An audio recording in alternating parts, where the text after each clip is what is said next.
स्वागत है आपका डे 47 में। और तैयारी कर रहे हैं हम लोग यूपीपीसीएस प्रीलिम्स की।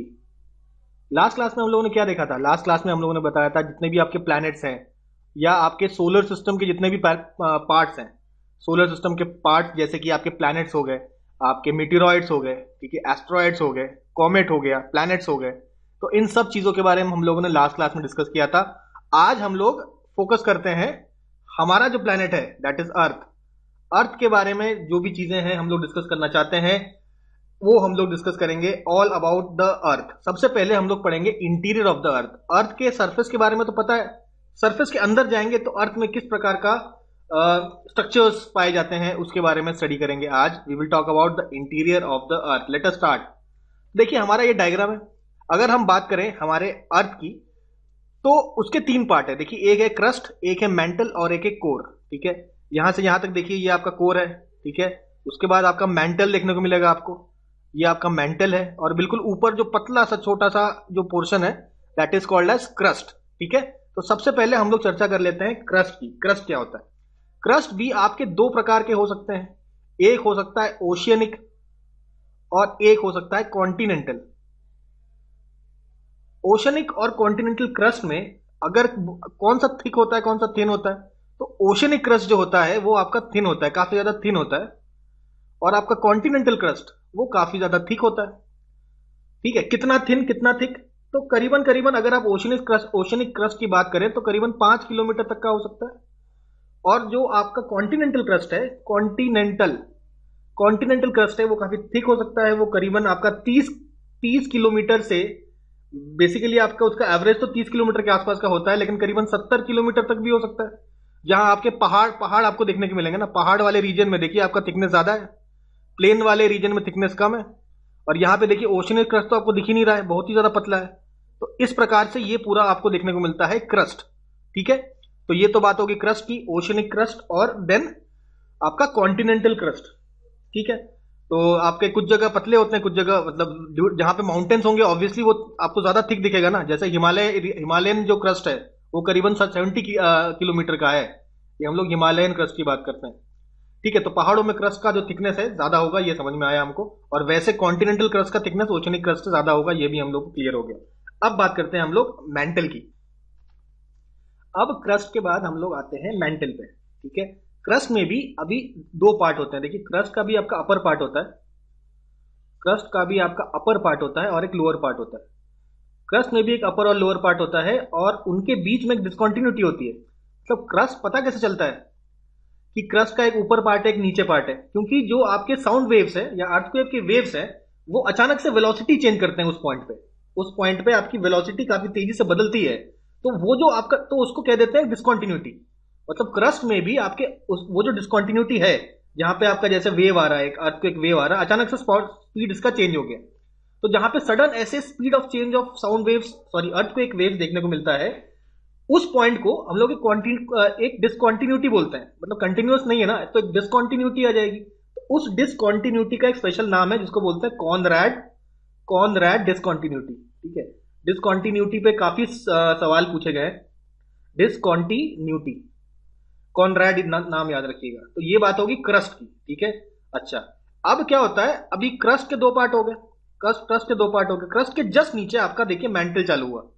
ठीक है, क्रस्ट के जस्ट नीचे आपका ऐसे मेंटल चालू हुआ और क्रस्ट और मेंटल के बीच में एक और डिस्कंटिन्यूटी होती है जिसको बोलते हैं मोहो डिस्कंटिन्यूटी। तो दो डिस्कंटिन्यूटी के बारे में हम लोगों ने समझा, एक है कॉनरैड डिस्कंटिन्यूटी, एक है मोहो डिस्कंटिन्यूटी। ठीक है, अब देखो मेंटल चालू हो गया। अब देखिए मेंटल का अप बिल्कुल टॉप मोस्ट पोर्शन देखिए, ये आपका क्रस्ट है, फिर से बना रहे हैं हम लोग, ये क्रस्ट है और इसके नीचे आपका ये मेंटल है। मेंटल का जो top most portion, upper most portion और पूरा क्रस्ट, ये दोनों मिला के बनता है आपका लिथोस्फीयर। ये दोनों मिला के बनता है लिथोस्फीयर। आप डायग्राम में देख सकते हैं ना, आपका crust and upper most solid mental, ये मिला के बनता क्या है? लिथोस्फीयर। ठीक है, आई होप बात समझ में आ रही होगी। अच्छा, अब ये लिथोस्फीयर के जस्ट नीचे आप एक लेयर देखेंगे जिसका नाम है एस्थेनोस्फीयर। ठीक है, लिथोस्फीयर से जस्ट नीचे आप देखेंगे एस्थेनोस्फीयर, राइट। अच्छा, एस्थेनोस्फीयर बताने से पहले हम लोग देखते हैं भाई मेंटल कहां से कहां तक होता है।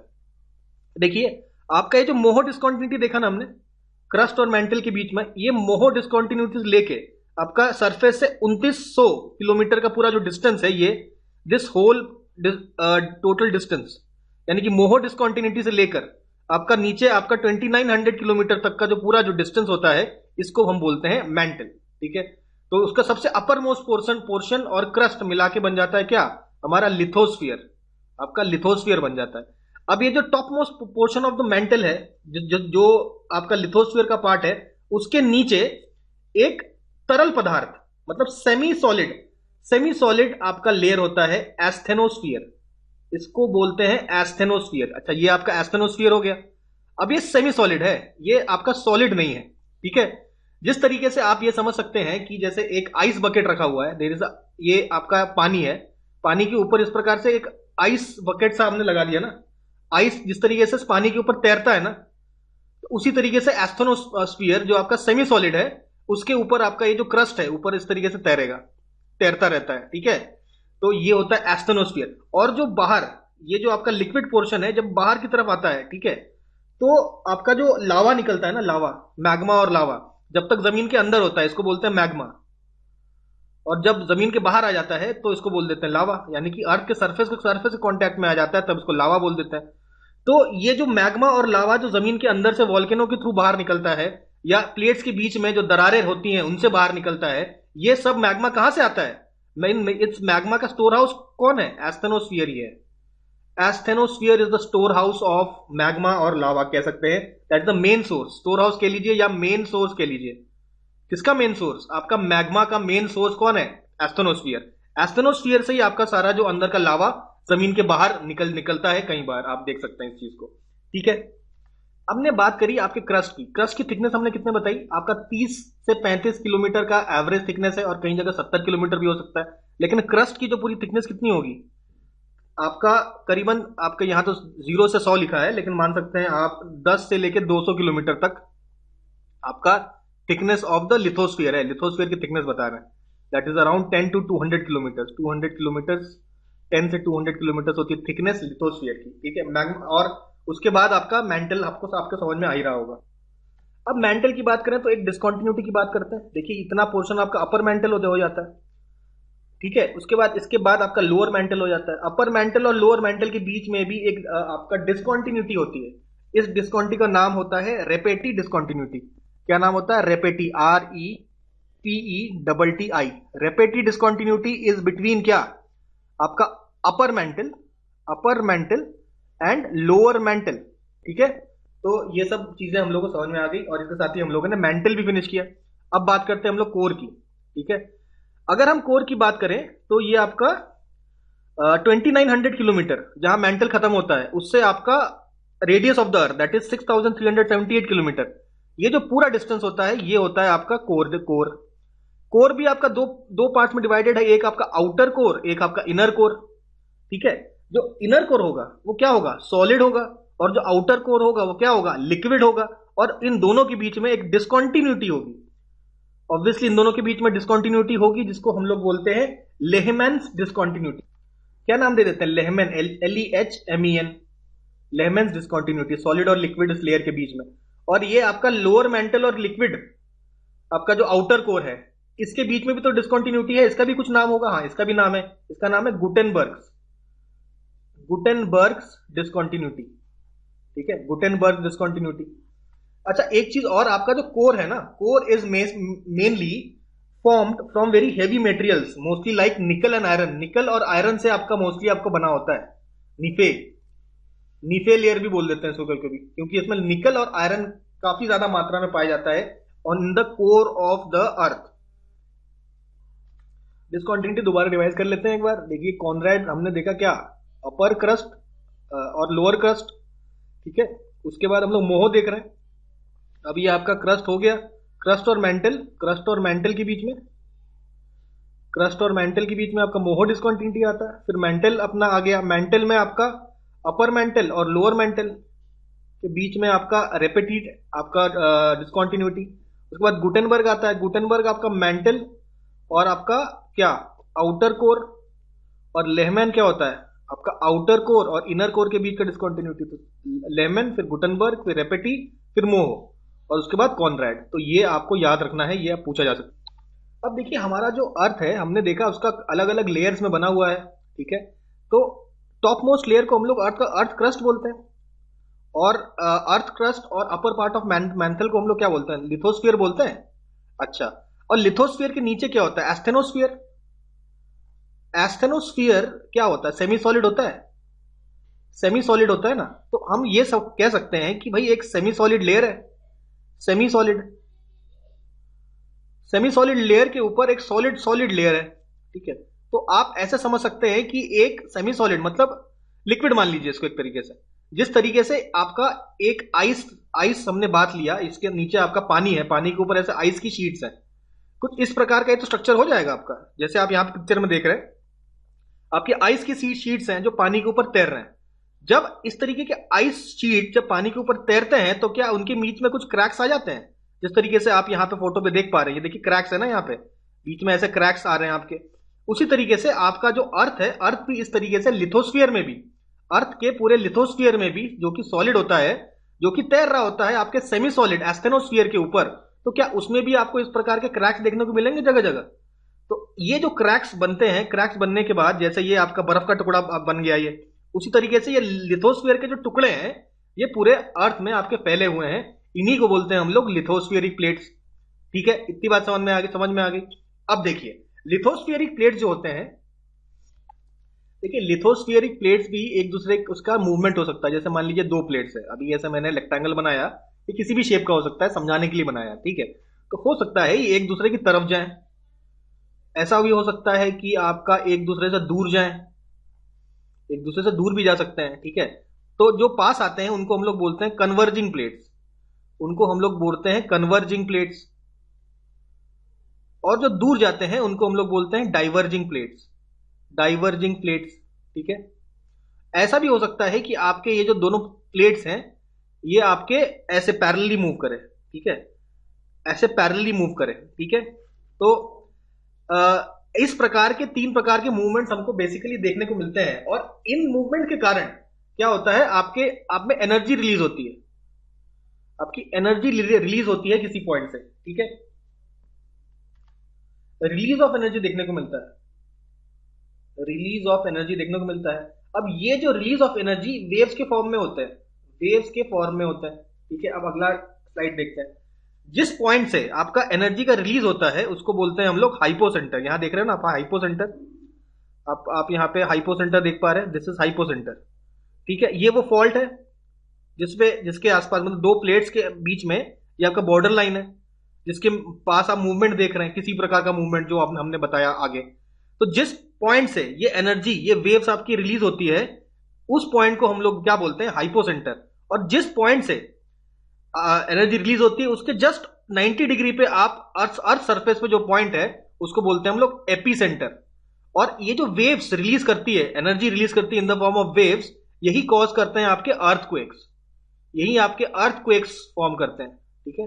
आई होप हम लोग को ये समझ में आ गया है कि what is the meaning of hypocentre and what is the meaning of AP centre.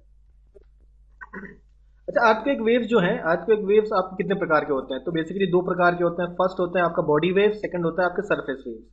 Body waves क्या है, बॉडी वेव्स वो वेव्स हैं जो हर डायरेक्शन में मूव कर सकते हैं, आपकी कोई भी डायरेक्शन हो, ऑल डायरेक्शंस, ठीक है। और सारे डायरेक्शंस में ये मूव कर सकते हैं, मतलब अर्थ के अंदर, अर्थ के बॉडी में एज वेल एज सरफेस में, हर जगह आपका मूव कर सकते हैं। लेकिन सरफेस वेव्स जो होते हैं वो आपके अर्थ के बॉडी में नहीं मूव कर सकते, ठीक है, लेकिन अर्थ के सरफेस में मूव कर सकते हैं। अर्थ का जो सरफेस है उसमें आपका सरफेस वेव मूव करते हैं, ठीक है। तो ये दो हमने डिफरेंस देखा, बॉडी वेव्स और surface waves. Body waves move करते हैं बॉडी में, सरफेस वेव्स मूव करते हैं सरफेस में, वेरी इजी, ठीक है। अच्छा, अब ये अर्थक्वेक हुआ, तो बॉडी वेव्स भी आपके दो प्रकार के होते हैं। देखिए अर्थक्वेक होता है तो वेव्स निकलते हैं, ठीक है। तो उसमें सबसे पहले तो बॉडी वेव्स है, क्योंकि अब तो ये तो सरफेस के नीचे है ना, तो सरफेस वेव तो होंगे नहीं। तो बॉडी वेव्स दो प्रकार के यहां से निकलते हैं आपके, एक होता है पी वेव्स होते हैं, एक होता है एस वेव्स, ठीक है। तो पी वेव्स होते हैं, उनकी खासियत क्या होती है कि वो सॉलिड, लिक्विड और गैस तीनों मीडियम में से पास कर सकते हैं। लेकिन जो एस वेव है वो केवल सॉलिड में पास कर सकता है, ठीक है। ये वेव जब सरफेस में पहुंचते हैं, सरफेस में आपका होता है सीस्मोग्राफ, सरफेस में एक इंस्ट्रूमेंट लगाते हैं जिसका नाम होता है सीस्मोग्राफ। ये जो सीस्मोग्राफ है ये डिटेक्ट करते हैं आपके सारे वेव, चाहे वो बॉडी वेव्स हो चाहे वो सरफेस वेव्स हो, ठीक है। तो इस सीस्मोग्राफ में सबसे पहले डिटेक्ट होने वाला होता है पी वेव, क्योंकि P wave is the fastest, आपका सबसे फास्टेस्ट है और फर्स्ट टू बी डिटेक्टेड, ठीक है। और पी वेव के बाद थोड़ा सा टाइम लैग होता है, थोड़ा सा टाइम लैग, टाइम का डिले होता है, कुछ टाइम लैग के बाद फिर आपका एस वेव्स जो है वो आपके डिटेक्ट होते हैं, ठीक है।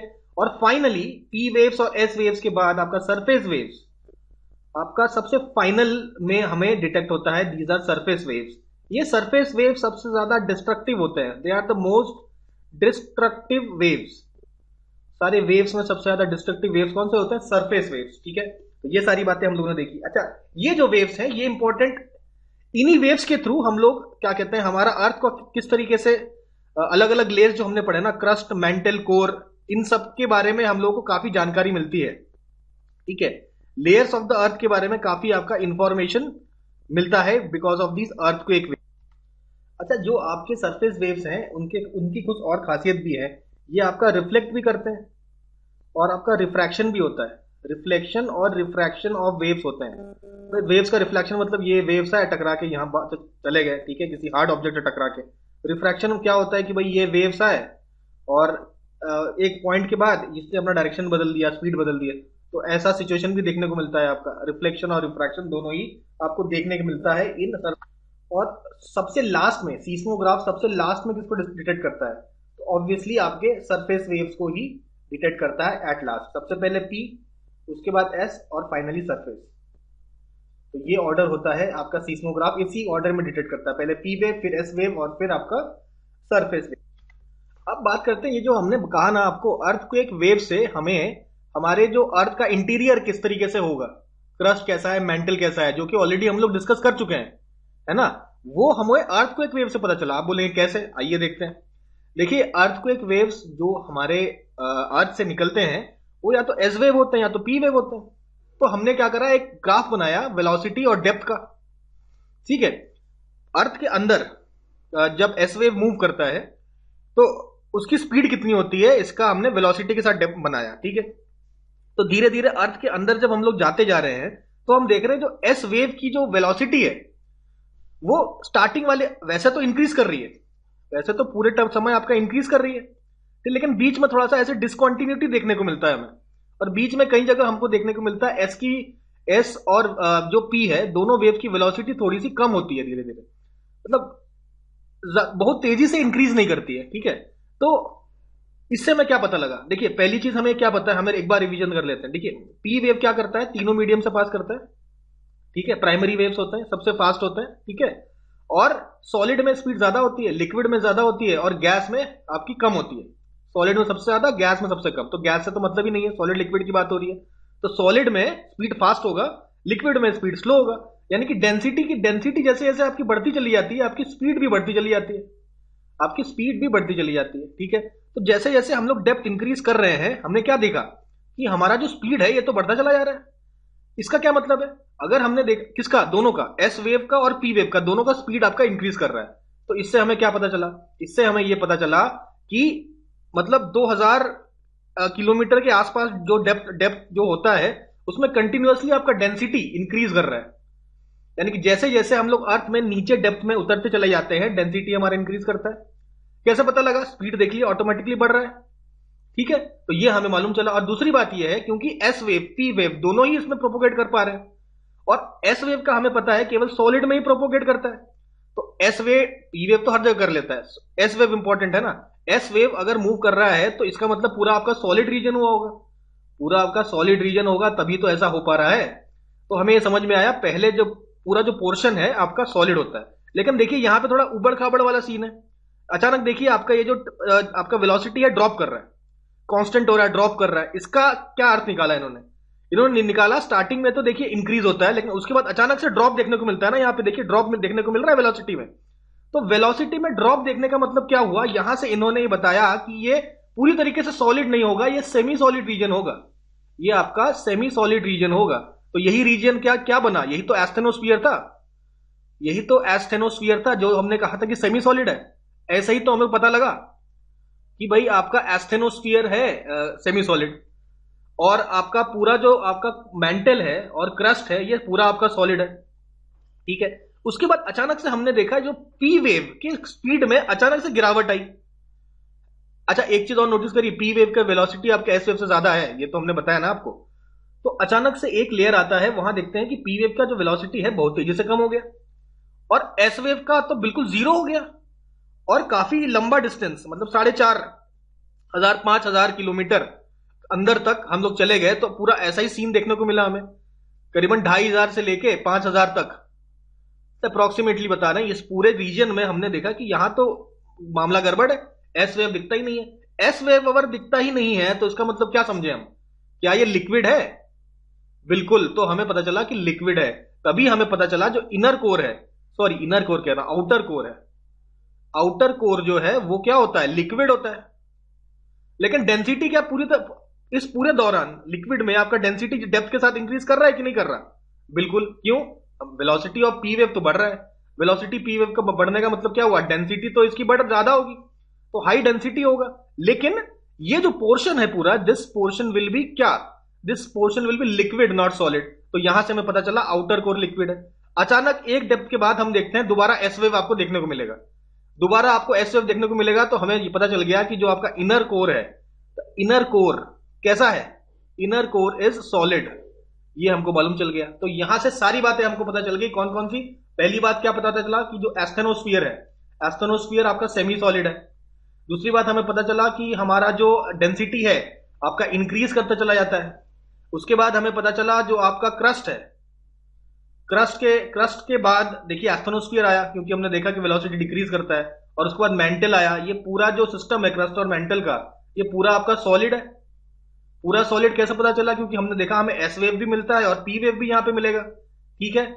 उसके बाद तीसरी चीज हमने नोटिस करी यहां पे कि जैसे ही एक डेप्थ के बाद आपका एस वेव कैंसिल हो जाता है, तो इससे पता चला कि ये मेंटल के बाद एक इनर कोर आएगा, सॉरी आउटर कोर आएगा। आउटर कोर आएगा जो क्या होगा, लिक्विड होगा। और चौथी बात पता चली, उसके बाद इनर कोर जो है दोबारा आपको एस वेव मिला उसमें, तो हमें पता चला जो इनर कोर है, inner core will be solid. तो इस तरीके से हम लोग अर्थक्वेक के वेव से ये आइडिया लगा लिए कि किस प्रकार का हमारा सिस्टम है, अर्थ के क्रस्ट के नीचे हमारा इंटरनल स्ट्रक्चर किस तरीके से, हमें अर्थक्वेक के वेव से बहुत ज्यादा इंफॉर्मेशन पता लगता है, ठीक है। अब बात करते हैं हम लोग शैडो जोन की। अब शैडो जोन समझते हैं, शैडो जोन का कॉन्सेप्ट। शैडो जोन में क्या होता है कि यहां पे हम सारे वेव छोड़ते हैं, पी वेव हम लोग यहां से जनरेट कर रहे हैं, पी और एस वेव, ठीक है। तो पी और एस वेव हमें पता है कि आपका कहां होगा, आपका क्रस्ट और मेंटल में दोनों मूव करेगा। तो दोनों ऐसे मूव कर रहा है, देखिए ये पूरा रीजन है आराम से जा रहा है, और यहां से टच करके ये आखिरी पी वेव, यहां पे पी वेव है ना ये, हाँ आखिरी जो पी वेव है, सॉरी एस वेव कहेंगे ना, एस वेव, एस वेव यहां तक जा रहा है। इसके बाद जो एस वेव था ये तो जाएगा नहीं, रुक जाएगा।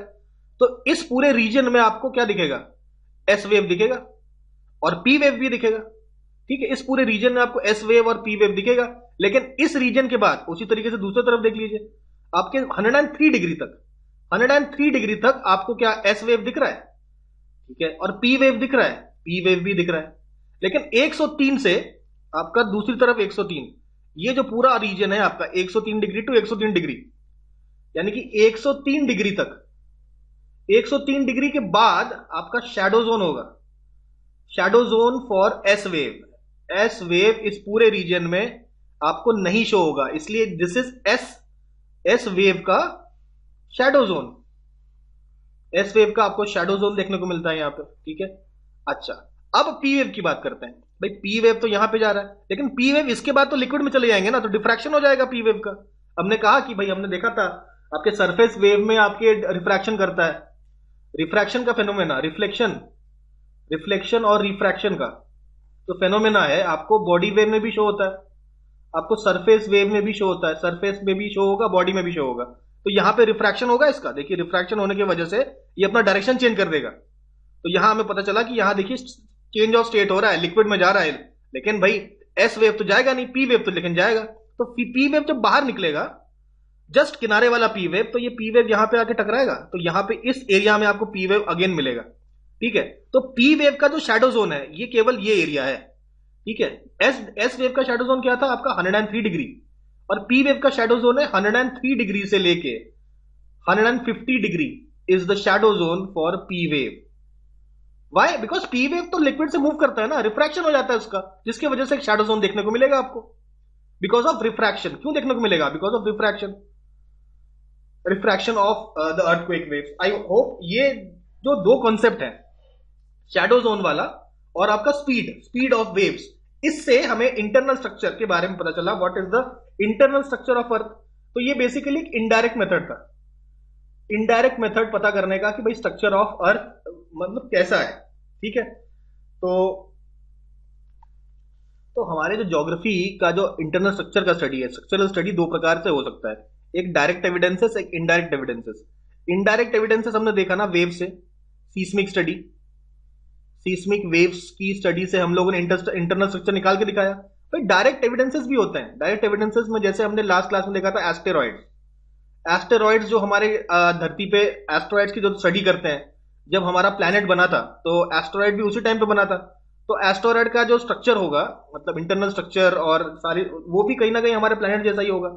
तो ओरिजिन ऑफ आपके सोलर सिस्टम के बारे में एस्टेरॉइड की जानकारी से हमें काफी इंफॉर्मेशन पता लगता है। इसके अलावा हमारे जो मीटरॉइड्स हैं हमारे एटमॉस्फेयर में एंटर करते हैं in the form of meteors, तो जो अवशेष हमको मिलते हैं, जिसके ये जो मीटियोर्स के जो अवशेष मिलते हैं, इसकी भी तो हम लोग स्टडी कर सकते हैं। ठीक है। और देख लीजिए, ये जैसे अर्थ है, अर्थ के अंदर ऐसा गड्ढा भी तो खोद सकते हैं, अर्थ के अंदर गड्ढा खोद के भी देख सकते हैं। लेकिन ये जो गड्ढा खोदने वाला जो आइडिया है इतना सही नहीं है। क्यों? क्योंकि टेम्परेचर काफी ज्यादा इंक्रीज हो जाता है। थोड़ी सी डेप्थ जाने के बाद आपका टेम्परेचर बहुत ज्यादा इंक्रीज हो जाता है। तो इतना ज्यादा टेक्नोलॉजी अभी तक डेवलप हो नहीं पाया कि हम लोग अर्थ के अंदर डायरेक्टली होल खुदाई कर सके, जिससे हम स्टडी कर सके। तो बेसिकली इनडायरेक्ट एविडेंसेस से ही मेन एविडेंसेस है जिसके थ्रू हम लोग करते हैं structural study of our earth. तो ये छोटी सी बात हम लोग ने और डिस्कस कर ली, और इंटरनल स्ट्रक्चर के बारे में अच्छा खासा आइडिया लग गया। ठीक है। लेकिन हम लोग अर्थक्वेक के बारे में पढ़ रहे हैं, तो अर्थक्वेक के बारे में कुछ और जानकारी ले लेते हैं। देखिए, अर्थक्वेक होने के मेन कारण हम लोग देखते हैं, एक तो टेक्टोनिक होता है। टेक्टोनिक मतलब वही आपके प्लेट्स क्या हो सकते हैं भाई, एक दूसरे के पास चले जाए, दूर चले जाए, ठीक है, या ऐसे पैरेलली मूव हो, फॉल्ट क्रिएट करके। तो इन सब मूवमेंट की वजह से भी आपका एनर्जी का रिलीज होता है। तो उस एनर्जी के रिलीज की वजह से भी आपका अर्थक्वेक आ सकता है। तो वॉल्केनिक क्या होता है आपका, देखिए वॉल्केनो है, वॉल्केनो में ऐसे ब्लास्ट हो गया तो एनर्जी रिलीज हुई ना, तो ये भी आपका ट्रेमर्स कॉज कर सकता है। तो ये तो आपके नेचुरल कॉजेज हो गए। इसके अलावा आपका माइनिंग होता है। हम लोग अगर माइनिंग करते हैं, अचानक से माइन आपका कोलैप्स कर जाए, तो उससे भी एक कुछ ट्रेमर्स आप फील करेंगे अर्थ में। ठीक है। उसके थ्रू भी आपका अर्थक्वेक आ सकता है। एक्सप्लोजन, आपका एक्सप्लोजन कर सकते हैं आप, ठीक है, चाहे वो न्यूक्लियर एक्सप्लोजन हो सकता है, न्यूक्लियर एक्सप्लोजन, या टीएनटी ब्लास्ट कर रहे हैं, यानी कि केमिकल एक्सप्लोजन हो, न्यूक्लियर एक्सप्लोजन हो, किसी भी प्रकार का जो एक्सप्लोजन हो, उसके वजह से भी आपके अर्थक्वेक के ट्रेमर्स फील हो सकते हैं। और कोई बड़ा रिजर्वायर हो आपका, बहुत बड़ा आपने डैम बना रखा है, बहुत बड़ा मास आपने इकट्ठा कर रखा है किसी एक एरिया में, ठीक है, तो उसके वजह से भी बड़े बड़े रिजर्वायर्स जो होते हैं, उसके वजह से भी आप ऐसे अर्थक्वेक्स देख सकते हैं। तो ये कुछ रीजंस हैं, तरीके हैं। कुछ तो आपके नेचुरल हैं पहले दूसरे, और कुछ तो आपकी जैसे मैनमेड रीजंस है। ये आपके मैनमेड रीजंस है ना, एंथ्रोपोजेनिक रीजंस कह सकते हैं। मैन मेड का जो अच्छा वर्ड है दैट इज एंथ्रोपोजेनिक, एंथ्रोपोजेनिक, यानी कि ह्यूमंस के द्वारा इस प्रकार का जब हम लोग एक्टिविटीज करते हैं तो अर्थक्वेक आने का भी चांसेस बढ़ जाते हैं। तो ये कुछ रीजंस है कि किस लिए हमारे अर्थक्वेक्स आते हैं। तो reasons are like natural reasons and anthropogenic reasons. अब अर्थक्वेक जब आता है तो क्या क्या चीजें होती हैं, क्या इफेक्ट्स होते हैं, उसके देखेंगे। सबसे पहले ग्राउंड हिलता है, आपका जमीन हिलेगा। जमीन हिलेगा तो क्या होगा, तो जमीन हिलने से बहुत सारे सेकेंडरी डिजास्टर्स भी हो सकते हैं। जैसे मान लीजिए कोई आपका गैस लाइन जा रहा है, वो टूट गया, इलेक्ट्रिसिटी का लाइन जा रहा है, वो भी आपका डिस्टर्ब हो गया, तो सड़क बने, सड़क टूट गया, ट्रांसपोर्टेशन डैमेज का डिस्ट्रप्शन होगा। तो काफी ज्यादा लॉस देखने को मिलता है आपका, पब्लिक प्रॉपर्टी को, प्राइवेट प्रॉपर्टी को, सबको। ठीक है। अच्छा, इस डैमेज हो जाते हैं, बिल्डिंग्स आपकी गिर जाते हैं, बिल्डिंग में डैमेज हो जाते हैं, तो ये भी होता है। सॉइल लिक्विफिकेशन हो जाता है। सॉइल लिक्विफिकेशन का मतलब देखिए, अब ये फोटो देख रहे हैं ना आप, यहाँ देखिए सॉइल के आसपास बड़ा ठोस मतलब बड़ा ही स्ट्रॉन्ग आपका देख सकते हैं, आपका मिट्टी थोड़ा स्ट्रॉन्ग है इस एरिया में। लेकिन ये जो बीच ये वाला जो एरिया देख रहे हैं, यहाँ आपका जो सॉइल है सॉफ्ट हो गया। तो ये अर्थक्वेक की वजह से जो सॉइल सॉफ्ट हो जाता है, उसी को हम लोग बोलते हैं सॉइल लिक्विफिकेशन। ठीक है। आई होप बात समझ में आ रही होगी। सॉइल लिक्विफिकेशन क्या होता है, ठीक है। इसके अलावा लैंडस्लाइड, लैंडस्लाइड मतलब आपका पहाड़ है, पहाड़ के बीच में आप ऐसे सड़क से जा रहे हैं और पहाड़ नीचे आपकी खिसक जाए और सड़क पे आ जाए, ठीक है, और सड़क पे मलबा जमा हो जाए, तो ऐसा भी होता है, इसे लैंडस्लाइड कहते हैं। जहां आपके पहाड़ों में बर्फ जमी है तो ऐसे बर्फ भी नीचे आ सकती है, ठीक है, जो बर्फ नीचे चली आती है ऐसे, इसको हम लोग बोलते हैं एवलांच। अर्थक्वेक की वजह से लैंडस्लाइड और एवलांच भी आ सकता है। इसके अलावा देखिए सुनामी हो सकता है, पानी के अंदर आपका बहुत ही लार्ज एक अर्थक्वेक आ गया हो जिसकी वजह से आपका सुनामी होता है, ठीक है, और वो आपका ट्रैवल करता है और दिक्कत प्रोड्यूस करता है। देखेंगे अगले स्लाइड में, देखिए ये आपका सुनामी है, यहाँ पे देखिए अर्थक्वेक हुआ, थोड़ा सा चेंज कर लेते हैं। देखिए ये अर्थक्वेक हुआ, अर्थक्वेक होने की वजह से अर्थक्वेक के जस्ट ऊपर पानी देखिए इस तरीके से ऊपर चला गया। पानी अगर ऊपर चला गया तो ऐसा तो नहीं है कि, तो ये पानी आएगा कहां से जो ऊपर चला गया, तो किनारे से जो पानी है वो पीछे की तरफ खिसक जाता है। जब ये ऐसे ऊपर जाता है तो किनारे का पानी खिसक जाता है ऐसे नीचे की तरफ, ठीक है। तो सडनली आप जो कोस्ट में है, कोस्ट में जो आप अगर खड़े हो तो आप देखेंगे पानी कहां जा रहा है पीछे, तो तब डरने की जरूरत है। क्यों? ये पानी क्या होता है, जब ये ऊपर से ऐसे नीचे गिरता है तब एक वेव सेंड करता है आगे की तरफ, जो जाके आपका फाइनली जो सिटी में देखिए इस तरीके से तबाही मचा सकता है, ठीक है। तो ये स्टार्ट कहां से होता है, जब आपके समंदर के अंदर आपका अर्थक्वेक होता है ना, तो आपका इस प्रकार का सुनामी देखने को मिलता है। ऐसे कई सारे वेव्स आएंगे और स्प्लैश करेंगे आपके सिटी, जो भी आपका समंदर के किनारे आपकी सिटी बसी हुई है वहां पे सुनामी इंपैक्ट करेगा आपको। तो अर्थक्वेक से देख लिया हमने, सुनामी भी हम लोगों ने यहाँ पे देख लिया है। अब कुछ important regions around the world देखेंगे जो हमारे जानने के लिए जरूरी है। ये हमने देखे थे आपके लिथोस्फेरिक प्लेट्स। लिथोस्फेरिक प्लेट्स आपस में मूवमेंट करते हैं, आपको कन्वर्ज करते हैं, डाइवर्ट करते हैं, और जो भी आसपास, अच्छा दो प्लेट्स आसपास हैं तो टकराएंगे ना, टकरा सकते हैं, या ऐसा भी हो सकता है दूर जा रहे हैं तो कुछ भी हो सकता है। तो ये सब मूवमेंट के कारण इन एरियाज में आपको कुछ स्पेशल आपके डिजास्टर्स, नेचुरल डिजास्टर्स देखने को मिलते हैं, जैसे कि अर्थक्वेक मिलता है, अर्थक्वेक मिलता है, ठीक है। अच्छा ये जो आपके रिम होते हैं ना, ये जो आपका, ये देखिए ये है आपका पैसिफिक प्लेट। पैसिफिक प्लेट के आसपास आपकी, जैसे ये नॉर्थ अमेरिकन प्लेट हो गया है, यूरेशियन प्लेट हो गया, नास्का प्लेट हो गया। तो इन प्लेट के आसपास वाला जो ये रीजन है, जब ये जो किनारे बाउंड्री रीजन है ना, ये आपका सेम रीजन आपको यहां भी दिख रहा है, बाउंड्री रीजन, पैसिफिक प्लेट का जो बाउंड्री रीजन है उसके आसपास का ये वाला जो रीजन है, इस रीजन में ये जो पूरा रीजन देख रहे हैं, पहले इसको बोलते क्या है, इसको बोलते हैं ring of fire, Pacific ring of fire. Pacific ring of fire is also known as circum Pacific belt. ये आपका 25,000 माइल का एक हॉर्सशू, हॉर्सशू कैसा शेप का होता है, ऐसे शेप का होता है ना, यू शेप का, तो एक हॉर्सशू शेप का एक बेल्ट है जहां पे आपको वॉल्केनोज मिलेंगे, अर्थक्वेक मिलेंगे। क्यों मिलेंगे? क्योंकि ये आपकी टेक्टोनिक प्लेट्स, ये देखिए पैसिफिक प्लेट और दूसरे प्लेट की बाउंड्री यहां पर है, और इन बाउंड्री जहां पे होता है वहां पे आपको वॉल्केनोज देखने को मिलता है, वॉल्केनोज मिल सकते हैं, आपके अर्थक्वेक मिलेगा आपको, ठीक है। और इन सब एरियाज में देखिए छोटे छोटे आइलैंड्स भी बड़े बड़े सारे हैं, ठीक है। तो ये आइलैंड ही आपके बेसिकली आपका समंदर के अंदर जब आपका माउंटेन बनता है, तो जैसे वॉल्केनिक माउंटेन बना, कुछ वॉल्केनिक माउंटेन बहुत बड़े हो जाते हैं तो समंदर के ऊपर आ जाते हैं, तो ये आपके आइलैंड बन जाता है, ठीक है। तो ऐसे आइलैंड चेन भी आपको दिखेगा ना इसके आसपास, और इसी आइलैंड चेन में आपको और भी कई सारे वॉल्केनोज दिख सकते हैं। तो वॉल्केनिज्म और अर्थक्वेक बहुत ज्यादा कॉमन होता है इन दिस बेल्ट। इस ये जो आपका बेल्ट है ये आपका पैसिफिक प्लेट है, इस पैसिफिक प्लेट के जो सराउंड करने का जो पूरा एरिया है, ठीक है, उस पूरे एरिया में आपको काफी ज्यादा अर्थक्वेक वॉल्केनोज देखने को मिलेगा। तो इस पूरे बेल्ट को हम लोग बोलते हैं पैसिफिक रिंग ऑफ फायर। कौन कौन से कंट्री आते हैं, अभी देखिए आप ये सारे कंट्रीज आप कर सकते हैं ना, जैसे आपका चिली हो गया, यूएसए में आपका कैलिफोर्निया हो गया, आपका अलास्का वाला रीजन हो गया, ठीक है, आपका जापान वाला रीजन हो गया, फिलीपींस का रीजन हो गया, फिर देखिए न्यूजीलैंड वाला रीजन है, ये फिलीपींस वाला रीजन है यहाँ पे, ठीक है। तो इस पूरे रीजन में आप देखेंगे काफी अर्थक्वेक्स और वॉल्केनो इरप्शंस आपको देखने को मिलता है। आई होप ये वाला कॉन्सेप्ट हम लोगों को क्लियर हो गया होगा, ठीक है। अरे जिस तरीके से आपका वो जगह फेमस है in the name of circum Pacific belt, एक आपका और फेमस रीजन है that is mid Atlantic ridge. ये देखिए मिड अटलांटिक रिज आप देखेंगे ना, ये जो पूरा रिज है ये this is the mid Atlantic ridge, this is mid Atlantic ridge, ठीक है। तो नॉर्थ में यहाँ पे देखिए आइसलैंड कंट्री है, आइसलैंड कंट्री है, आइसलैंड कंट्री से साउथ में आपका एक बोवेट आइलैंड है, बोवेट आइलैंड, साउथ में बोवेट आइलैंड है, क्या नाम है, बोवेट आइलैंड, मैप में देखिएगा बोवेट आइलैंड। और नॉर्थ में आपका आइसलैंड नाम की कंट्री है, ठीक है। तो आइसलैंड नॉर्थ से आपका बोवेट आइलैंड साइड साउथ तक ये जो पूरा जो आपका बेल्ट है इसे बोलते हैं हम लोग मिड ओशनिक अटलांटिक रिज। यहां भी हमें क्या वॉल्केनोज देखने को मिलेगा, समंदर के अंदर है ना, तो समंदर के अंदर क्या वॉल्केनोज नहीं हो सकते? तो समंदर के अंदर वॉल्केनिज्म होता है, और यहाँ पे भी आपको अर्थक्वेक देखने को मिलेगा। तो this is the mountain range, एक प्रकार का माउंटेन रेंज है मिड अटलांटिक रेंज, क्योंकि इस पूरे रीजन में ना आपका माउंटेन फॉर्म होता है, ऐसा वॉल्केनिक माउंटेन्स बने हुए हैं, ठीक है। समंदर के अंदर है पूरे माउंटेन्स, और ओशन फ्लोर के ऊपर है, अटलांटिक ओशन फ्लोर में ये माउंटेन्स बने हुए हैं समंदर के नीचे। और ये सेपरेट कर रहे हैं किसको? ये देखिए अफ्रीकन प्लेट को, यूरेशियन प्लेट को और नॉर्थ अमेरिकन प्लेट को सेपरेट कर रहा है ये आपका मिड अटलांटिक रिज। चलिए चर्चा अब चालू करते हैं हम लोग प्लेट बाउंड्रीज की, ठीक है। कितने प्रकार के प्लेट बाउंड्रीज हो सकते हैं, कितने प्रकार के मूवमेंट हो सकते हैं, ये सब बातें हम लोग समझते हैं, ठीक है।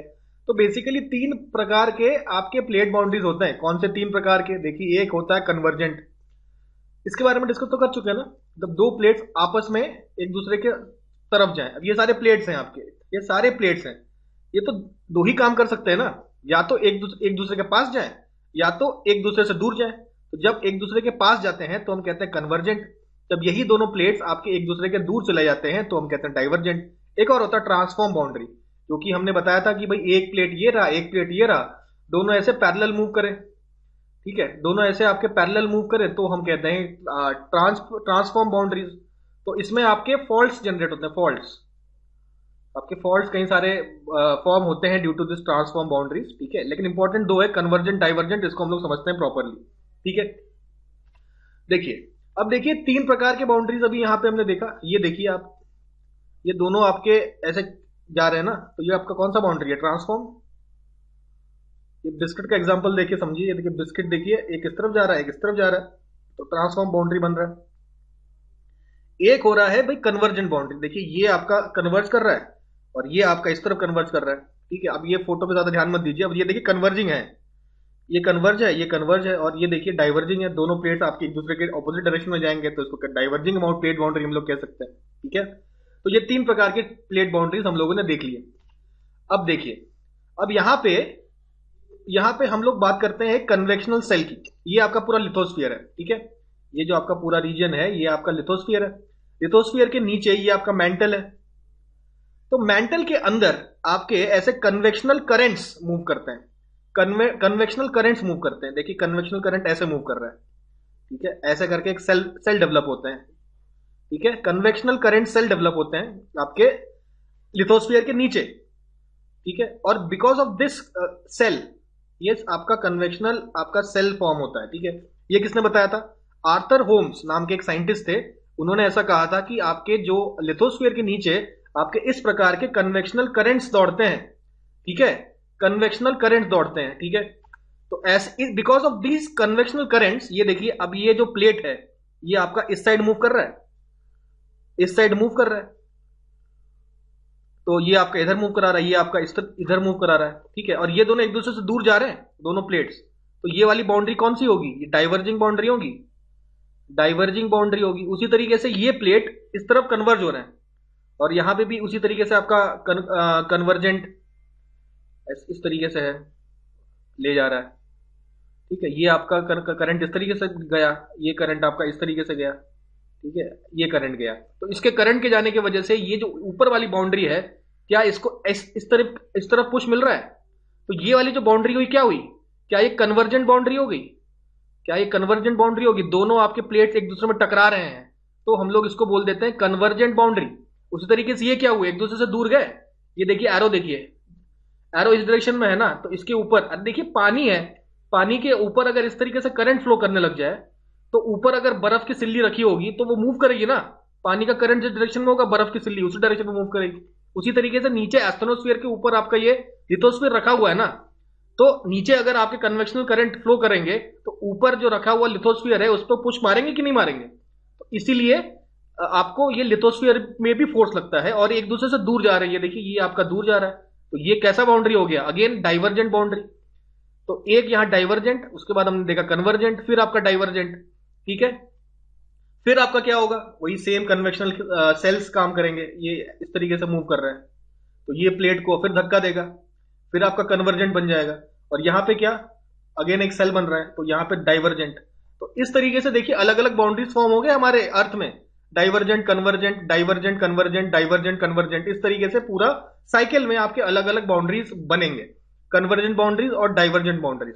तो ये बनते हैं किसकी वजह से? आपके ये कन्वेक्शनल सेल की वजह से। कन्वेक्शनल सेल का आविष्कार किसने किया था? आर्थर होम्स ने किया था। अब एक एक करके इन आपके बाउंड्रीज को देखते हैं। सबसे पहले देखिए डाइवर्जेंट प्लेट बाउंड्रीज की वजह से क्या होता है, देखते हैं। तो ये आपका डाइवर्जेंट प्लेट बाउंड्री है, यहाँ आप ये पिक्चर में देख सकते हैं आप, ये डाइवर्जेंट प्लेट बाउंड्री है, तो एक दूसरे से दूर जाएगा ना। अब ये तीन प्रकार के हो सकते हैं। हमने देखा था जो आपका क्रस्ट है, लिथोस्फीयर है, ठीक है। लिथोस्फीयर में आपके एक होता है कंटिनेंटल प्लेट, एक होता है आपका ओशियनिक प्लेट। तो कंटिनेंटल प्लेट हो या ओशियनिक प्लेट हो, उसके ऊपर डिफाइन करता है कि आपका डाइवर्जेंट प्लेट बाउंड्री कैसे होगा। कंटिनेंटल कंटिनेंटल होगा, ओशियनिक कंटिनेंटल होगा, या ओशियनिक ओशियनिक होगा, ठीक है। अभी देखिए ऊपर वाले इसमें डायग्राम में देख सकते हैं आपका क्या डाइवर्जेंट बाउंड्री है ना, केवल डाइवर्जेंट की बात करेंगे। ये डाइवर्जेंट, ये डाइवर्जेंट, ये डाइवर्जेंट। तो ये डाइवर्जेंट ओशियनिक ओशियनिक प्लेट के बीच में हो रहा है, तो ये ओशियनिक ओशियनिक प्लेट बाउंड्री हो गया, ठीक है। अब ये तो कन्वर्जेंट है, ये डाइवर्जेंट है। ये डाइवर्जेंट अब क्या है? ये कंटिनेंट और कंटिनेंट के बीच में हो रहा है, ठीक है। अगेन ये ओशियनिक ओशियनिक के बीच में हो रहा है, तो ओशियनिक और कंटिनेंट के बीच में भी हो सकता है। एक ओशियनिक हो, दूसरी तरफ कंटिनेंट हो, ये भी पॉसिबल है। तो ये तीन पॉसिबिलिटी की हम लोग बात करते हैं, ठीक है। अभी ये तीन पॉसिबिलिटी में दो हम लोग टाइप ऑफ लैंडफॉर्म देखेंगे किस तरीके से फॉर्म होता है। देखिए आपका स्टार्ट करते हैं हम लोग। ये आपका कंटिनेंट कंटिनेंट बाउंड्री है, नीचे आपका इस प्रकार से करंट लग रहा है, कन्वेक्शनल करंट बह रहा है, ठीक है। ऑब्वियसली इस तरीके से कन्वेक्शनल करंट बहेगा तो ये एक दूसरे को दूर ले जाएंगे कि नहीं ले जाएंगे? It will take each other apart, एक दूसरे से दूर करेंगे। जब एक दूसरे से दूर करेंगे तो बीच में आपका गड्ढा सा फॉर्म होगा यहां पे, ठीक है। तो इसी गड्ढे को हम लोग बोलते हैं रिफ्ट वैली, इसी को बोलते हैं आपका रिफ्ट वैली, ठीक है। अच्छा, अब रिफ्ट वैली फॉर्म हो गया, गड्ढा सा फॉर्म हो गया। अब जहां भी गड्ढा फॉर्म होता है वो पानी जमा हो जाता है, तो यही होगा जहां भी थोड़ा सा डिप्रेशन दिखेगा, थोड़ा सा गड्ढा दिखेगा, वहां पे पानी जमा हो जाएगा। तो यहां पे धीरे धीरे पानी जमा होने लगा। और अब एक बाउंड्री तो आपका इस तरफ धक्का दे ही रही है, बाउंड्री तो आपको इस तरफ धक्का दे ही रही है। जब आपको इस तरफ धक्का मिलता रहेगा तो अंदर का ये जो गड्ढा है ये धीरे धीरे और बड़ा होता चला जाएगा। तो जो रिफ्ट वैली है, रिफ्ट वैली के अंदर पानी जमेगा तो ये आपका ओशन बेसिन बन जाएगा, नया ओशन बेसिन। और धीरे धीरे धीरे धीरे ये और दूर जाता चला जाएगा और बीच में ये पानी इकट्ठा होते होते होते होते आपका मिड ओशियनिक रिज बन जाएगा। और ये एक मैच्योर ओशन है, ठीक है। क्या हम लोगों ने मिड ओशियनिक रिज के बारे में बात की थी? यहां पे हमने करी ना बात, ये मिड ओशियनिक रिज के बारे में बात की थी ना। ये मिड ओशियनिक रिज क्या है? पहले एक जमाने में ये रिफ्ट वैली हुआ करता होगा। रिफ्ट वैली के बाद ये आपका नेसेंट सी बना, NASCENT, नेसेंट सी बनता है। और फाइनली ये आपका ओशन बन गया और फाइनली हमें ये मिड अटलांटिक ओशन देखने को मिला इन ओशन। तो इस प्रकार से प्रोपोगेशन होता है आपका from rift valley to mature ocean in case of divergent boundary. आपका डाइवर्जेंट बाउंड्री में इस प्रकार का सिचुएशन उत्पन्न होता है। आई होप डाइवर्जेंट बाउंड्री तो क्रिस्टल क्लियर हो गया होगा। अब आगे मूव ऑन करते हैं। डाइवर्जेंट बाउंड्री खत्म हो गया, अब नेक्स्ट देखते हैं। तो हमको पता चला रिफ्ट वैली बनता है ना, इसका एग्जांपल भी क्या है कोई? देखिए आपका ये अफ्रीका में एक एग्जांपल तो हमने दे दिया ना आपका मिड ओशियनिक रिज का। एक एग्जांपल और देखिए, अफ्रीका में ये पूरा लैंड है ना, ये लैंड के बीच में ऐसे ब्रेक हो रहा है, ऐसे रिफ्ट्स बन रहे हैं और ये जो रिफ्ट्स है इनमें पानी भरता चला जा रहा है।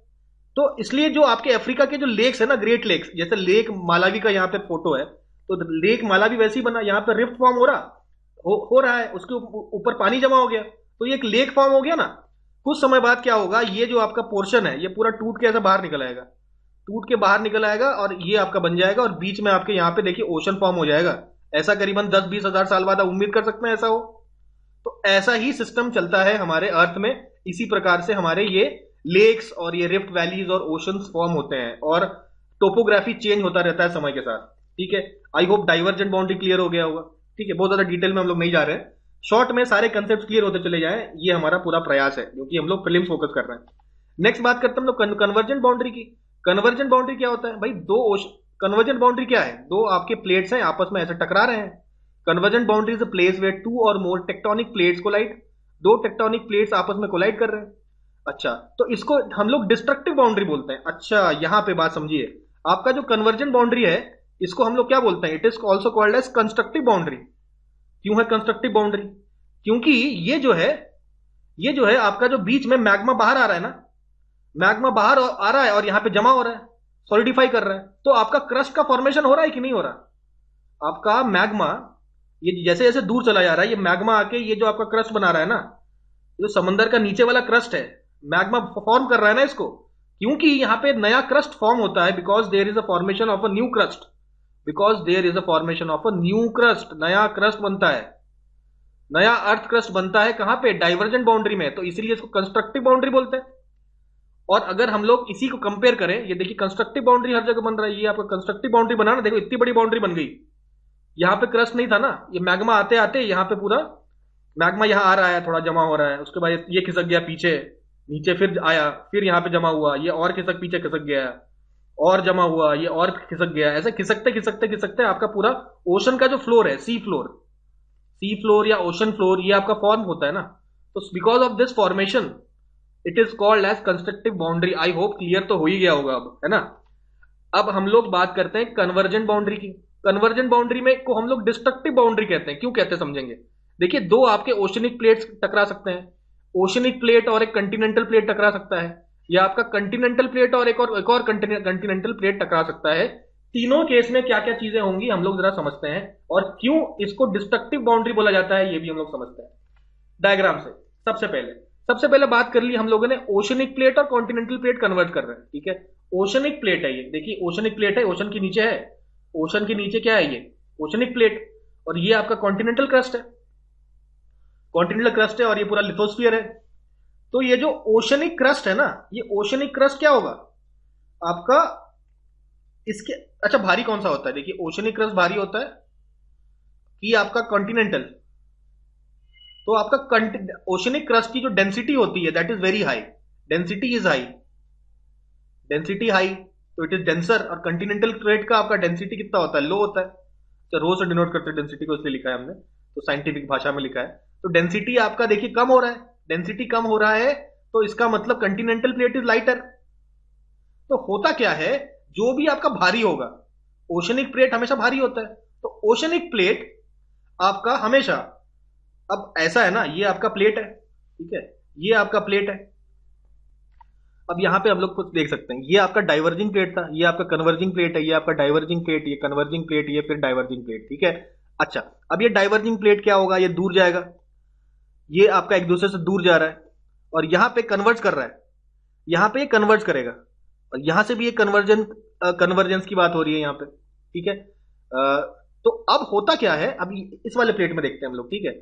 ये आपका प्लेट है, ये ऐसे मूव कर रहा है, और ये प्लेट आपका ऐसे मूव कर रहा है, इस तरीके से ऐसे मूव कर रहा है, ये आपका ऐसे मूव कर रहा है।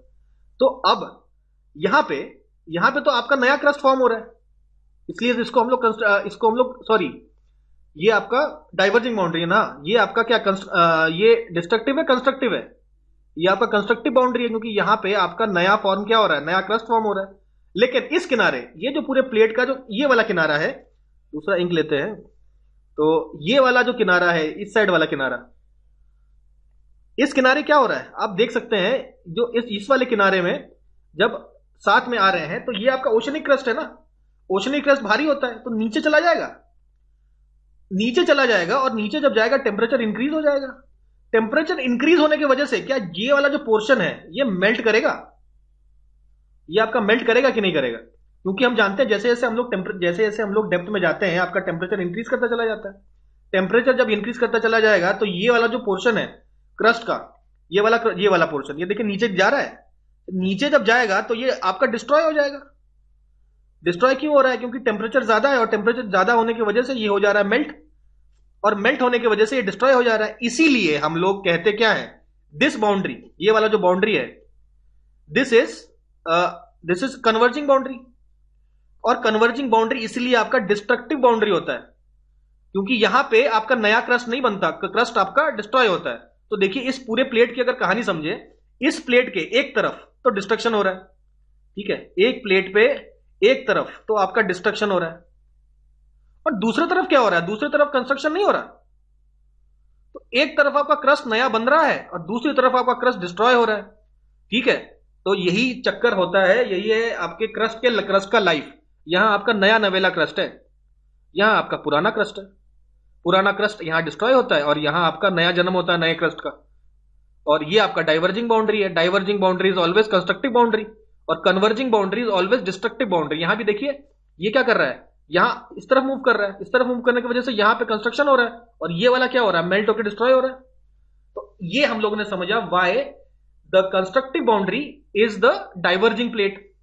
तो डाइवर्जिंग बाउंड्री होती है वो आपका कंस्ट्रक्टिव बाउंड्री होती है, और जो जो आपका कन्वर्जेंट बाउंड्री होती है वो क्या होती है, डिस्ट्रक्टिव बाउंड्री होती है। ये कंसेप्ट समझ में आ गया होगा आई गेस। और अब हम लोग आगे बढ़ते हैं। अब कहानी को हम एक नया मोड़ देते हैं। अभी हम लोग थोड़ा सा उस कहानी को वहीं रोक के यहां रॉक्स के बारे में समझते हैं, केमिकल कंपोजिशन क्या होता है हमारे अर्थ का। तो देखिए, इनर कोर की बात करें तो आयरन और निकल निफे, और आप आउटर कोर की बात करें तो भी निफे, और सिलिका अलग से होता है आपका आउटर कोर में। तो ये तो बात हम लोगों ने कर दी, स्पेशल बातें कर रही है अब हमें यहां पे। अब इंटरेस्टिंग चीज ये है कि आपका भाई इनर कोर आउटर कोर हो गया, आपने इनर कोर आउटर कोर की बात कर ली। अब आता है मेंटल। तो मेंटल में बात करें तो मेंटल में कौन सा रॉक्स होता है, देखिए ओलिवाइन होता है, ओलिवाइन। ओलिवाइन रॉक्स मिलेगा आपको मेंटल में, ठीक है।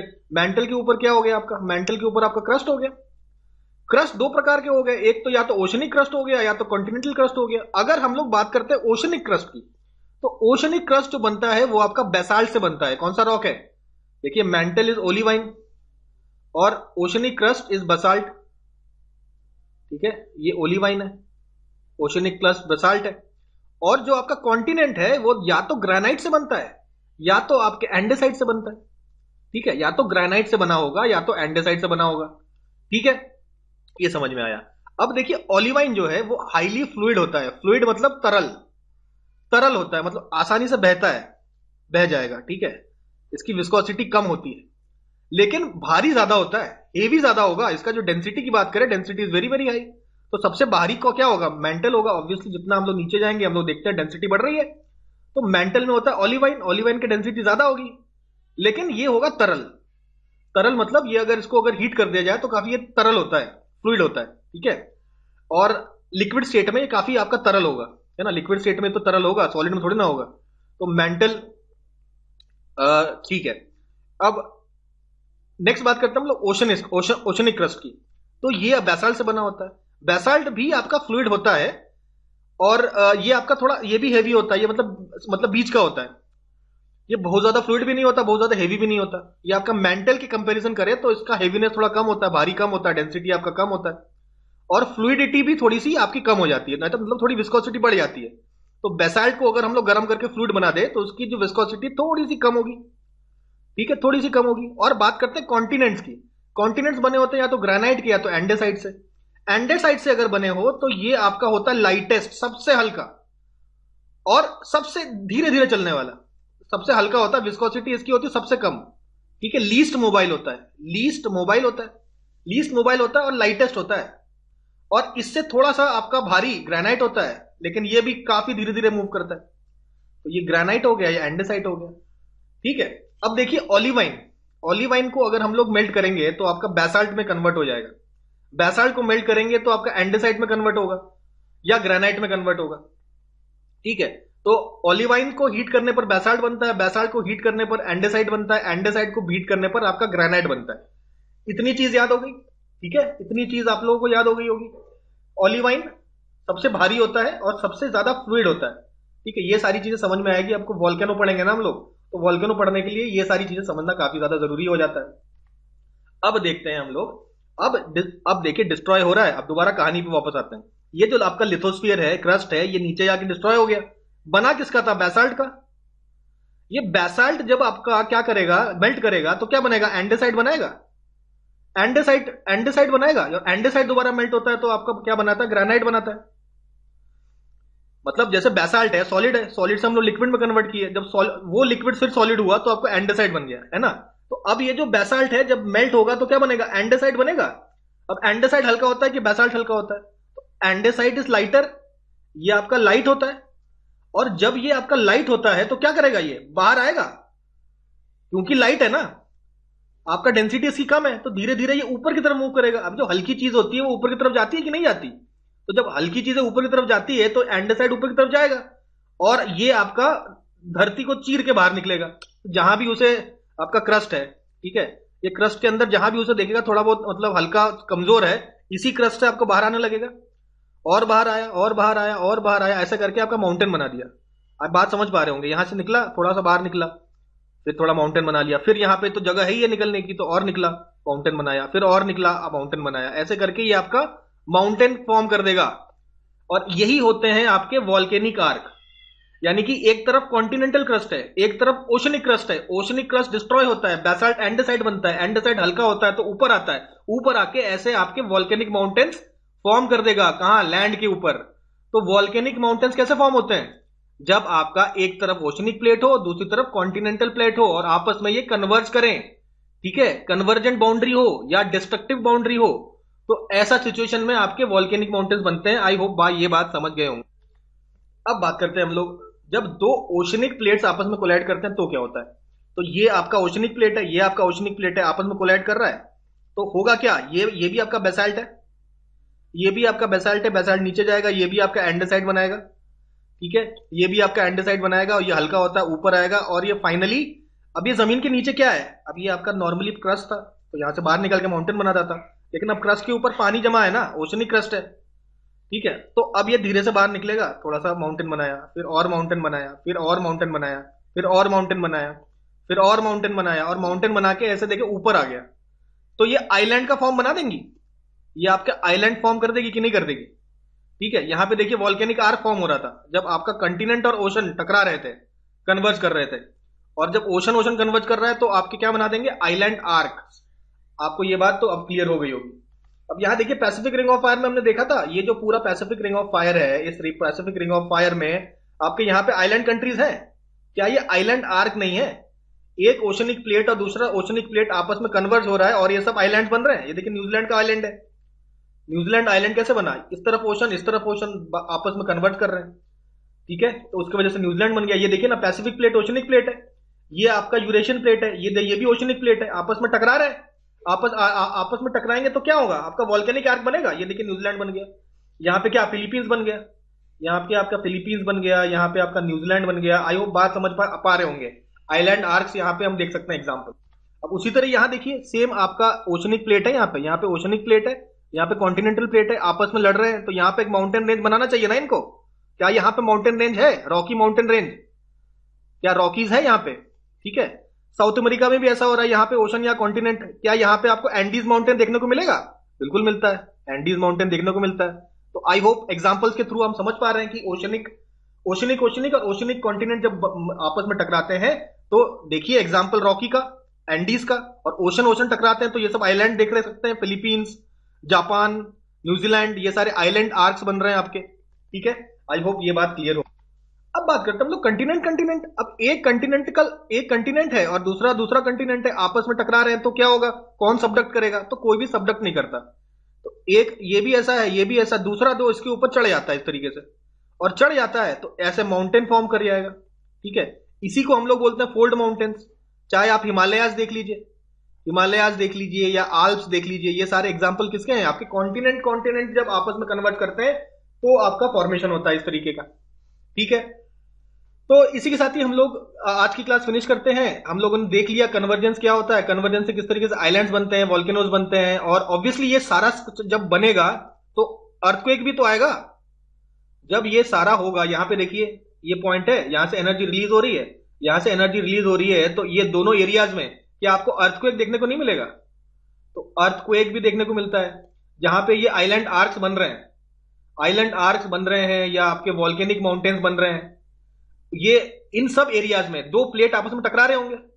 दो प्लेट आपस में टकराने की वजह से यहां पे अर्थक्वेक भी तो आएगा, अर्थक्वेक भी तो आएगा। ये देखिए ये फोकस है अर्थक्वेक का, यहां से एनर्जी रिलीज हुई तो कहीं पे यहीं पे एपिसेंटर बनेगा और यहां पे भी अर्थक्वेक आएगा। तो ये सब जो एरियाज है जहां पे दो प्लेट या तो कन्वर्जेंट बाउंड्री बना रहे हो या तो डाइवर्जिंग बाउंड्री बना रहे हो, तो यहां पे अर्थक्वेक भी देखने को मिलेगा हमें, अर्थक्वेक भी हमको देखने को मिलेगा। एक चीज और, अब ये देखिए यहां पे हम लोग बात करते हैं, यहां पे हमें एक आपका ओशन क्रस्ट, एक आपका कॉन्टिनेंटल क्रस्ट है, ये दोनों आपस में जब टकरा रहे होते हैं, इन द सेंस कि ये जो बाउंड्री है आपका कन्वर्जिंग बाउंड्री होती है, तो यहां पे किनारे पे काफी बड़ा गड्ढा हो जाता है, काफी डीप एक गड्ढा हो जाता है ना। ये जब एक दूसरे के नीचे जाएंगे तो इसके किनारे, कॉन्टिनेंटल क्रस्ट के किनारे आपके ट्रेंच फॉर्म होते हैं, कई सारे ट्रेंचेस फॉर्म होते हैं, जैसे मराइना ट्रेंच, और भी कई सारे ट्रेंच है, ये सारे ट्रेंचेस भी फॉर्म होते हैं, वर्ल्ड ज्योग्राफी में देखेंगे हम लोग, और ठीक है मैपिंग वगैरह करेंगे तो हम लोग को पता चलेगा। लेकिन ये याद रखिएगा ट्रेंचेस कैसे फॉर्म होते हैं। ट्रेंच फॉर्म होता है और आपका वॉल्केनिक आर्क फॉर्म होता है। तो ये सब ट्रेंचेस आपके काफी ज्यादा समंदर के अंदर बहुत ज्यादा डेप्थ में होते हैं, बहुत ज्यादा डेप्थ में होते हैं ये ट्रेंचेस। ठीक है, एग्जाम्पल हमने बताया मराइना ट्रेंच का, और भी कई सारे एग्जाम्पल्स हैं। तो इसी के साथ ही हम लोग आज की क्लास यहीं पे समाप्त करते हैं, और इसको प्रॉपर रिवाइज करते रहिए, और इसी से रिलेटेड बाकी सारे जो चीजें हैं फिजिकल ज्योग्राफी के टॉपिक्स हैं उनको हम लोग आगे कवर करेंगे। आज के लिए इतना ही, थैंक यू वेरी मच, मिलते हैं कल।